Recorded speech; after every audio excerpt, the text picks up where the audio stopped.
The snow had stopped sometime in the night, but Mira didn't trust the quiet. She stood at the frosted window of the homestead and watched the tree line the way her mother had taught her to watch water, not at the surface, but just beneath it.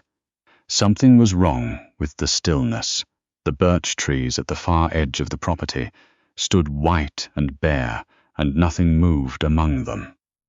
That was the problem. Nothing moved. She'd been alone on this land for 11 days.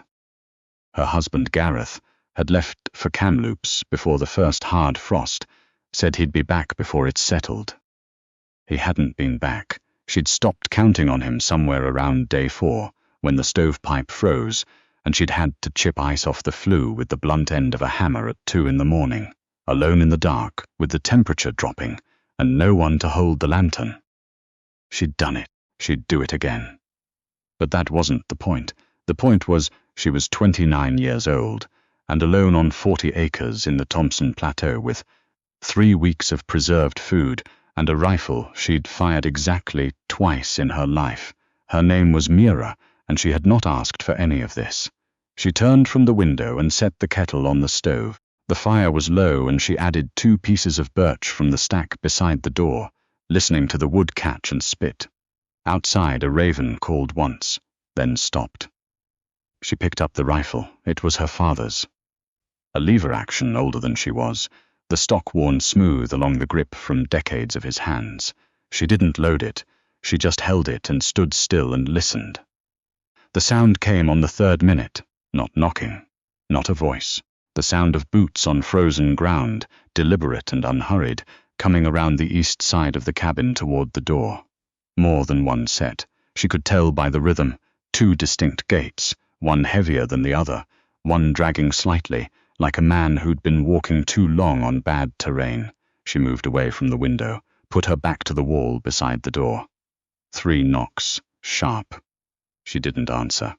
"We seen smoke," a voice said, low, flat, with the kind of casual certainty that made her stomach drop. "Been walking since yesterday morning. Just need to come in out of it."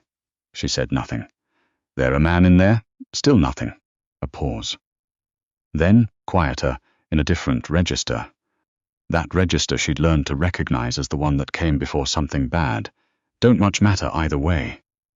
She heard them try the latch. The door held. She'd barred it the night before, same as every night. A heavy pine plank across 2 iron brackets her father had bolted into the frame before he died. She'd thought it was excessive at the time. She'd thought a lot of things were excessive. She levered around into the chamber. The sound was loud in the small room, a silence on the other side of the door. Then, laughing. The wrong kind of laughing. "She's got a gun, Doyle. Lots of people got guns." She made herself breathe. Her hands were not shaking. She was surprised to notice that. She'd expected them to shake. "You need to leave this property," she said. Her voice came out level. More silence. Then the sound of movement, both of them, around to the side of the cabin. She tracked them by sound, moving to keep the interior wall between her and the window. She heard them pull the shutter. The one she hadn't gotten to nailing properly, because the hammer had slipped on the 2nd nail, and she'd told herself she'd do it tomorrow. She'd told herself that 4 days ago. The shutter swung open, cold poured through the gap. The smaller man, Doyle, she filed that away, had a face like old leather, deeply lined, with pale eyes that assessed her the way you assessed a property value. His companion was broader, younger, standing just behind him with his arms loose at his sides. Doyle looked at the rifle, then at her face, then back at the rifle. "You know how to use that?" he asked. "I know how to pull the trigger," Mira said. "That's not what I asked." And she understood, in the flat way you understand things when your body has already calculated the answer before your mind has finished the question, that knowing how to pull the trigger was not the same as what was about to happen. There were 2 of them. The window was open. She had 1 shot before she'd have to lever another round, and that took time, and time was what she didn't have. She thought, "I should have nailed the shutter," she thought. "I should have loaded this rifle 3 days ago, and kept it loaded." she thought. I am not going to give them anything without making them pay for it.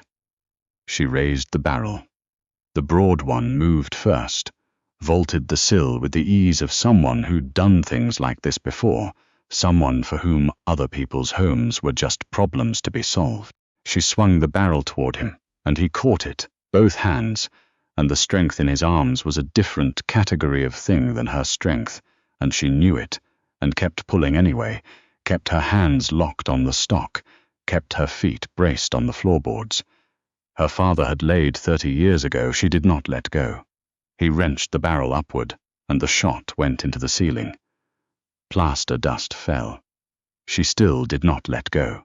She swung the stock sideways, and caught him across the ear, and he made a sound and grabbed her arm, and then Doyle was through the window, and the rifle was on the floor, and Mira was fighting with her hands, and her elbows, and her teeth if it came to that, because she had decided that whatever happened, she was going to cost them something. She was costing them something. The broad one had blood on his ear and a look on his face that had shifted from casual to something uglier, and she could see him calculating, not what to do next, but how much trouble he wanted to go to. She heard the door, not knocking, the bar, her father's bar, 2 inches of pine, snapping clean in half. The door came open, and the cold came in with it, a wall of February air that hit the room like a physical thing, and in the doorway stood a man she had never seen in her life. He was very large. Not in the way the broad one was large. That was just size. This was something else, something about the way he stood in the frame of the door, filling it the way a load-bearing wall fills a room, not aggressively, just necessarily. He wore a canvas coat dark with melted snow, and his boots were the kind that had been resoled more than once, and his face was, she would think about his face later, in the quiet, and have trouble describing it. It wasn't a soft face. It wasn't a kind face, exactly. It was a face that had decided something a long time ago, and never revisited the decision.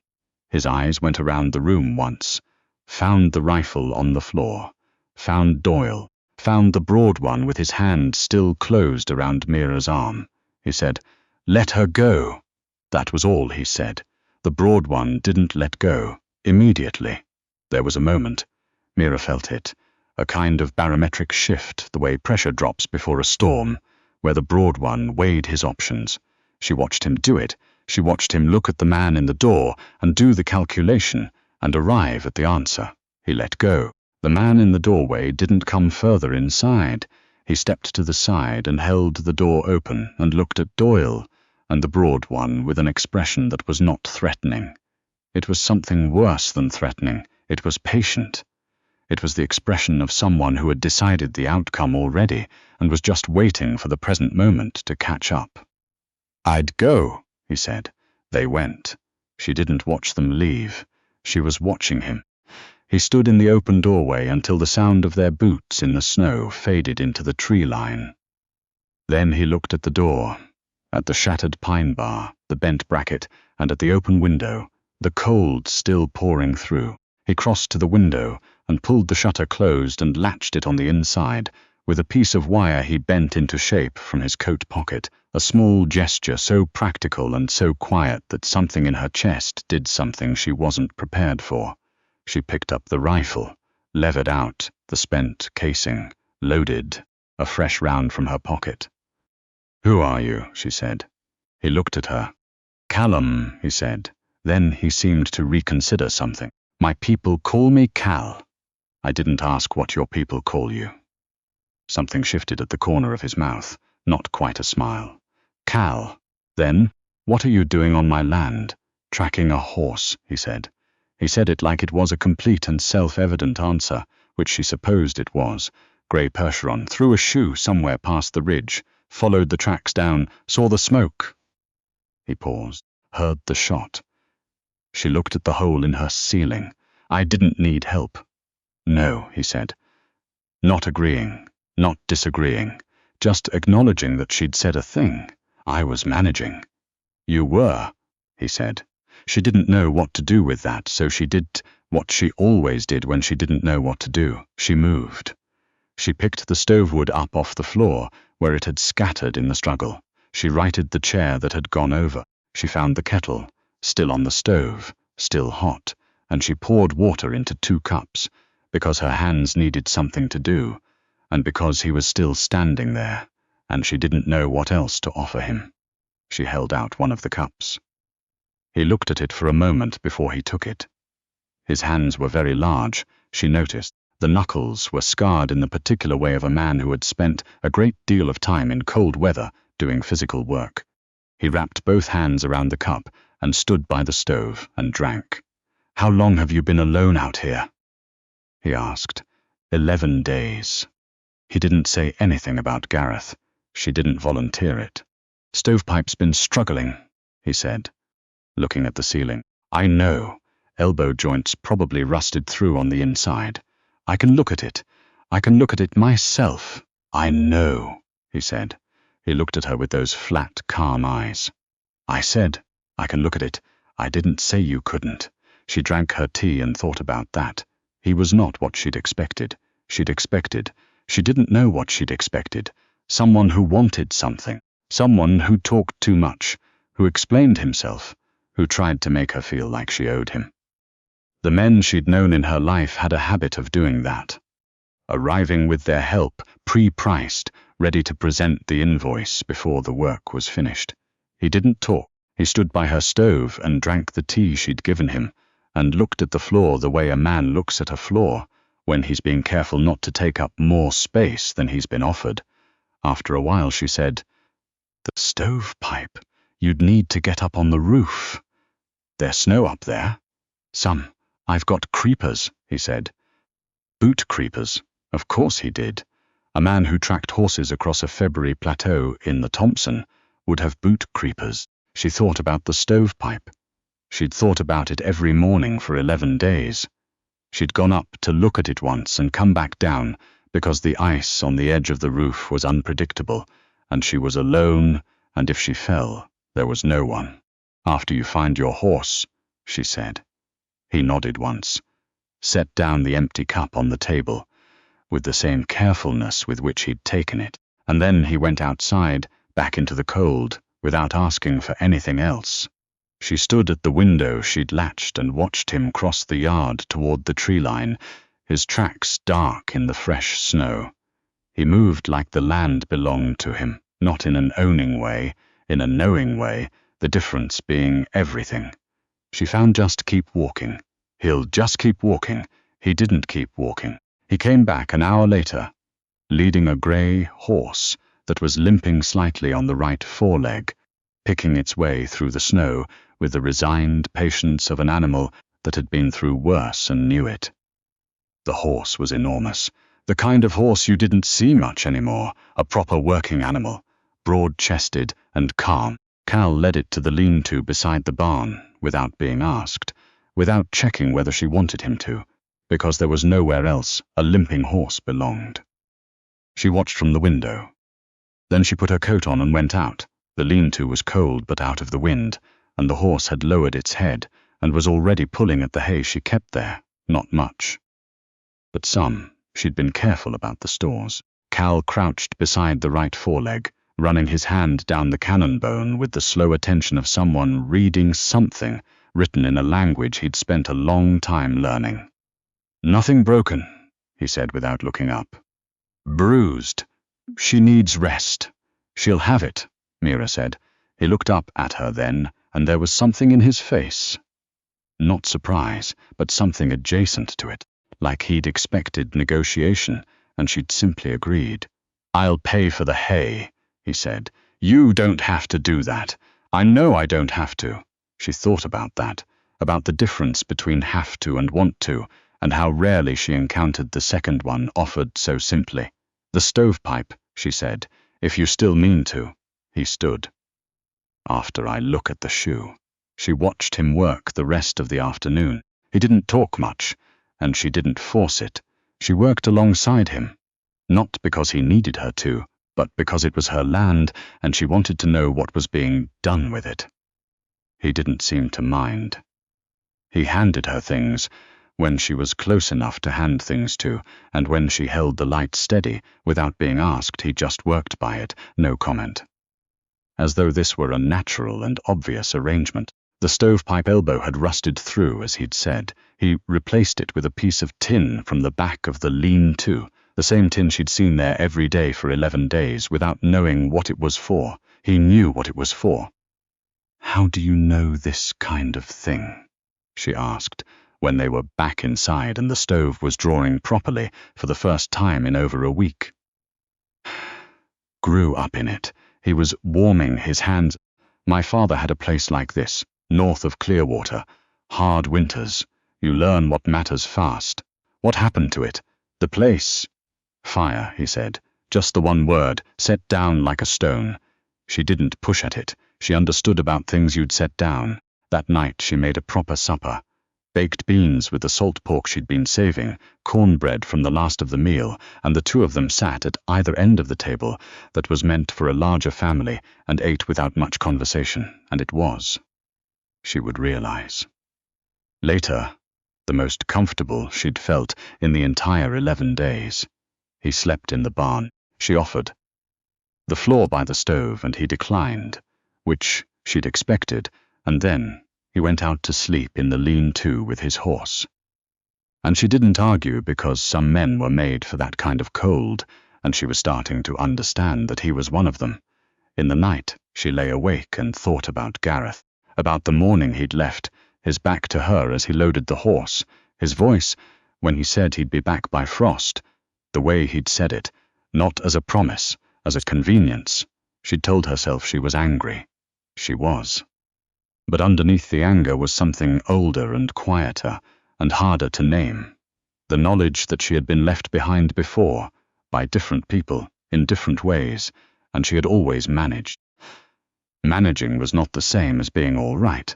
In the morning, Cal was in the yard splitting wood before she'd gotten the fire going. She watched him through the frost-edged window, the axe rising and falling with a regularity that was almost meditative. The split logs stacking themselves in the pile beside him. He worked the way he did everything, without announcement, without any apparent need for acknowledgement, simply doing what needed doing because it needed doing. She opened the door. "You don't have to do that," she said. He buried the axe in the block. "Your pile's low. I know how low my pile is." He looked at her with those level eyes. "I know you do," he said. "I'm splitting wood." She went back inside and made coffee. He came in when she knocked on the door frame. She didn't call out, just knocked, and he understood, and took the coffee with both hands and sat in the chair beside the stove without being invited, because she'd stopped needing to invite him. "Your husband coming back?" he asked. She looked at the window. "He said he would." "That's not what I asked." She turned back to him. "No," she said. "Probably not." He nodded once, slowly, as though he'd already known, and was only confirming it, so they were both working from the same information. "What will you do?" he said. "Stay," she said. "It's my land. My father's land. I'm not going anywhere." He drank his coffee. She drank hers. The stove made the sound of a stove that was finally drawing properly again, a good and steady sound. "There's a family," he said. "About 12 miles north, the Aldersons. Good people. She'll trade work for stores if you're running low." "I'm not running low."